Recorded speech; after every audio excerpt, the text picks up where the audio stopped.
On a fait une collecte pour les enfants de Madagascar et on a été sollicité par une association. L'association Rugby French Flair qui nous a contactés pour organiser cette collecte, qui avait entendu parler effectivement de la collecte qu'on avait déjà fait pour le Venezuela et on a souhaité s'associer et associer également le Castre Olympique. Et puis ils nous ont demandé aussi de faire une collecte d'équipements de rugby, donc c'est pour ça qu'on a fait appel à Santiago et au CO pour réaliser cette collecte avec nous.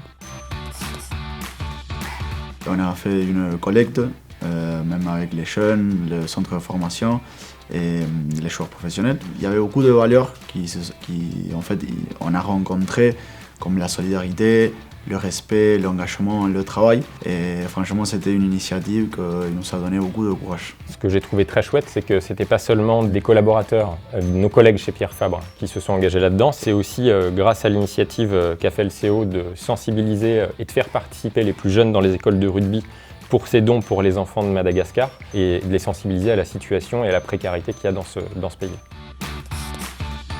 Au moment où la collecte a été lancée, le groupe Sublime Cyberattaque, quelques jours plus tard, il y a l'annonce du 3e confinement. Donc la conséquence de ça, c'est qu'énormément de collaborateurs sont chez eux, en télétravail, ceux qui le peuvent. C'était compliqué, on a même failli l'arrêter. Et là, ce qu'on a vu se mettre en place, c'est un élan de solidarité des collaborateurs qui, malgré le fait qu'ils étaient chez eux, se sont organisés pour acheminer les dons sur site. Donc on a réussi à collecter plus de 8,5 tonnes de dons. C'est considérable en si peu de temps et vu les conditions dans lesquelles on a organisé l'opération.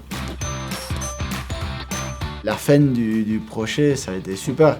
Et le fait de finir avec des personnes qui sont pas du tout dans le club, mais on est liés par la même cause, franchement, c'est quelque chose de très, très positif.